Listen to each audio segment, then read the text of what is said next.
So absolutely thrilled to be in an empty Twickenham without the posts and the chance to chat with one of England's bright young stars, Bremont Ambassador Tom Curry. Tom, lovely to see you. And you. I get chills coming here as an England rugby fan. As one of the players, does it feel the same way for you? Is there still sort of the young rugby player in you that sort of looks around thinking this is ridiculous, we're at the home of rugby and it's your home ground in many ways? Oh, absolutely. Especially, when there's fans and stuff, it's brilliant. But even just an empty stadium, to know that you get the honour of playing here and understand the history behind it, it's just unbelievable. At a very young age, you've established yourself in the England team. Can you still remember what it was like, that first opportunity you got, coming together with the England squad, doing the training? Yeah, so I was lucky because I had my brother at the time. And I was injured that week, so Ben had to kind of go in there, and I think the title of the camp was basically fittest in the world or something. So straight from the off, it's going to be hell. Yeah. And but yeah, it was unbelievable. I remember we couldn't really do much because it was a pulled calf, and just watching my brother wrestling Chris Robshaw and then doing loads of shuttles, going back to wrestling, running, wrestling, and he looked knackered. And it was basically watching a man versus a boy. I think Robshaw pinned him down so many times, so I wasn't too jealous of him. But yeah, just being in that environment, massive names, Danny Kerr, Robshaw, Dylan Hartley, just going there. These are the guys you've looked up to your whole childhood, and to be in and amongst it was unbelievable. Is it scary, or is it like, do you know what, I've waited my whole life for this, bring it on? Meeting them and I think saying hello is the scariest bit. And once you get that out of the way and you're training, it's basically what you've done since you were 3. Sure. So it is, and so I guess that handshake's the hardest bit. But as I say, you've become established in the squad, been playing brilliantly for England. Do you look at the youngsters coming in now and thinking, I remember what it's like to be them, so I'm going to put my arm around them, I'm going to make sure they feel comfortable? Or is there part of you that's going, right, they put me through the mill, turn. You're going to suffer? Yeah, I think absolutely. I think you do have that understanding of kind of what they're going through and how it works, probably more recently than I guess others who have done that as well. So yeah, there is an element of that, but there's an element of pushing it, because you kind of how they can be pushed and what places they can to that they might not, if that makes sense. Sure. So I think it's about getting the balance right, and obviously that changes with each person, each situation. So I think that's a massive factor in it. So Eddie comes up with titles for the camp. I didn't know this. So that first camp was fittest in the world. In the world. I think so. I don't know what they are. It's what it used to be, and it used to be. Yeah, I think it's. That would be terrifying to see, because you know what you're going to have. Is there any others that you can remember? Any other camps where he's gone? I don't know, Hell Week or whatever it might be. It's sometimes like that, but no. I think fittest in the world. I think we had that for the whole Argentina sort of series. So I think they set the mindset right from the start, and that definitely tops the titles. Is there an initiation that you have to perform once you've had your first cap? It's very PG. It's just a song in front of everyone. That's not PG. We need to know. What was the song, Tom? Katy Perry, Hot and Cold. It always gets everyone, that one. It's because Ben and I'm just digging myself deeper. Come on. Me and my brother just used to do it as kids. It doesn't even sound good when I explain it, does it? So you would do it as a duet as kids? Yeah, but unfortunately I had to do it by myself, so I had to. So you did his part too? Yeah. How did it go? It actually went really well. Because there's some songs that are banned, like American Pie. Yeah. Well, it goes on forever, or has it just been done too many times? Yeah, a bit of both. To be fair, actually, Johnny Hill did it, and he did, 8 minutes, 6 minutes? He did the whole thing, every verse. I think he got it to 6 minutes or something, and everyone was literally just please. Stop now. Yeah, sit down. But yeah, I think that caught a few people by surprise. Katy Perry, Hot and Cold. Who was the big Katy Perry fan? Was it you or your brother? Was it just probably our sister? She made us do it. Amazing. So yeah, no. And once you've done that, you're in. I mean, it's an extraordinary thing, isn't it, to think you are part of the England setup, you're an England player. It must give you extreme amount of pride. I mean, even talking to you now with the rose on your top, and I know you've got it on all of your kit, does that ever become normal? No, not at all. I think, especially when it comes to game weeks and all the pressure comes on, sometimes you can get really caught up in, I need to do this and I need to do this, and everything has to go like this. And sometimes you can take a step back. you know, kind of like where we are now, and see Twickenham just take a step back and realise kind of what you're doing and how amazing it is. I think it's really special. So yeah, I think having that sort of ability to just pull yourself back and see the whole picture is really special. Never take it for granted as well, because the work and the effort that you've put in to get to where you are. I mean, young Tom as a little mini rugby player, did you always have dreams of playing for England? Yeah, it's quite nice. Like I must have done art in year 7, Okay. and we were doing these 3D, it's like paper mache things, and it is literally Twickenham in an England shirt, and drew myself. Wow. I think I've got a couple of stuff like that, and I think, yeah, it's always been like that in our family, especially a lot of us do play rugby and love it. You had a busy summer, of course.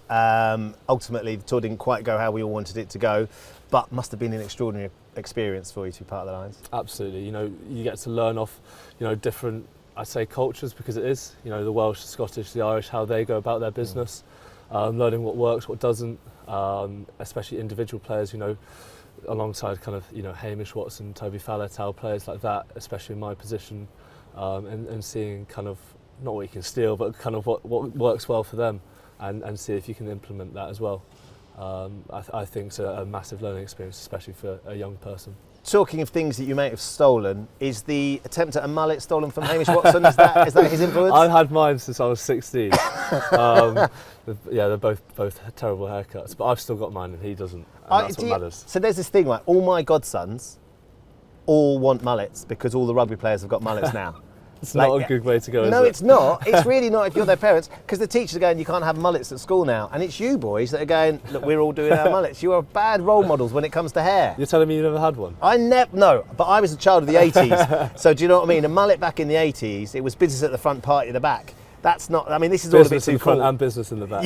Yeah, for you lot. So you stole the hair. Is there anything you can tell? Is there anything you like the way some of those players did that you think are really like how he trains like that I'm going to start trying to sort of pick up on those things that sort of insight that you've got that you think I'm going to put that in my game? Yeah, I think probably the biggest one was probably learning from Alwyn. Just the way he goes about his business, like how professional he is. You know, I don't know how old he is. He's about 95. I mean, genuinely. We'll go with that. No one really knows. He just keeps going though. Yeah. And kind of seeing how he goes about his day to day, because everyone knows what happens on the pitch. A lot of people know what happens on the training pitch, but not many people know what happens off that. And I think being able to see that and just seeing how he goes about that and seeing how professional he is about lots of little details was a big eye opener. Especially, you know, you look at sports and the best athletes aren't the ones that just burst on for 1 or 2 years and play really well. There's quite a few of those. The rarity is the ones who can do that, but for 10, 15 years, which is what he's done. Yeah. And I think seeing how he's gone about his business and worked himself into a position where he's been able to do that for such a long period was a big learning curve. So one of the things that I'm very conscious of when I'm here as a fan is time. Like, we're constantly checking the time, how long have we got? Never want it to end if we're playing well, if it's really tight, get nervous. On the pitch, do you find yourself looking up at the clock at all? Yeah, it depends, guess, how hard the game is. But yeah, you do, because I think, especially towards the later stages, it does influence your decisions, you know, whether you go for post, corner. How long left when you start panicking, thinking, oh my goodness, we're not going to get ourselves back in this? Are you happy, even with 5 minutes left to go, that we can still score, we can still... Yeah, I think it's becoming more of a big part in the game now, is how long you can stay kind of relaxed and cool under pressure, and that's not just actions, that's with your decisions as well, because you do find out 10 seconds is actually not a lot of time, and then you go to a minute, loads can happen in a minute. You could go the whole pitch from set piece to set piece in a minute. So I think understanding that and what you can actually do within a short amount of time does help a lot. Yeah. And you know, sort of being here, you must have come to Twickenham as a kid and watched some England games. Do you have any sort of highlights of your experience as a fan watching England, and then how do they compare to your highlights as a player for England? I think the one that probably stands out for me, I was lucky enough to go to the centenary game, England v Wales. Right. And they had this amazing vintage kit. It was the Ecru shirt, wasn't it? It was sort of like a creamy... Yes, that's the one. Yeah. And it was like you could get it in long sleeve. I think I remember James Haskell had it in long sleeve. and then kind of forward that on to the Scotland game. I think it was the 150th anniversary that we played in the Six Nations, and we got to wear the Umbro vintage version of the kit as well. So that was actually a really special moment. I bet that's a really nice touch. Yeah, to kind of see that and then be actually playing in one. Yeah. I think that was one of the moments actually recently that's taken me back and gone, wow, like this is actually happening. Amazing journey. Have you got a favourite player that you used to love watching? Yeah, I think especially as a back row, I don't think you could be too wrong in saying Richie McCaw. More so at the time with how good he was, but now playing and understanding kind of what international rugby is about, how he did it for so long, I think is just is truly remarkable. To be that good for such a long period of time, you have to be special, don't you? And what about an England player? England player, Johnny Wilkinson. Johnny Wilkinson? Of course. So not on the back row? Although to be fair, I always felt that Johnny fancied himself as a bit of a back row as well, because he was like, a number 10 that would tackle like he was sort of made of steel. Yeah, 100%. I think if we're going back row, probably Richard Hill. Yeah, legend.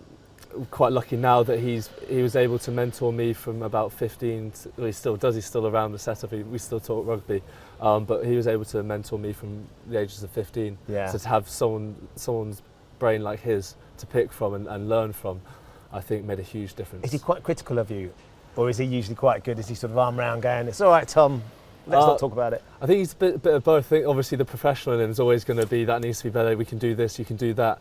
But you know, kind of, I think World Cup final, for example, when he was there, he was probably one of the first people around, and he's always probably the first person we see coming off the pitch. So yeah, he's brilliant. We're obviously both proudly wearing our Bremonts today. Bremont, a supporter of the England team and sponsor of the England team as well. Are you into your watches, or how passionate are you about them? Yeah, massively. We were saying earlier, I think mine probably comes from my dad, and how passionate he was about collecting watches. He played rugby, went around the world a bit, and was able to collect a few bits and bobs here and there. So yeah, growing up, I've always had a fascination and obsession with different watches, and it's kind of just grown from there, really. I always feel like not in myself, I don't feel particularly grown up, but I always feel the most grown up part of me is the watch that I wear, because it feels sort of quite sophisticated. It feels sort of quite classy, and there's not much that's classy about me. Is it similar for you, Tom? I'm not suggesting you're not classy, obviously. Yeah. No, it's more kind of, if I don't, I feel kind of naked without one. Yeah, that sounds all right. But it's kind of like you go to training in one, and then I'll leave it in the car, and then go to training, and like the whole day will be kind of awkward and weird without one. Yeah. And then get back in the car and be straight on, and it'll wear it till I go to bed. Are you quite good at timekeeping? Are you good? Not after this morning.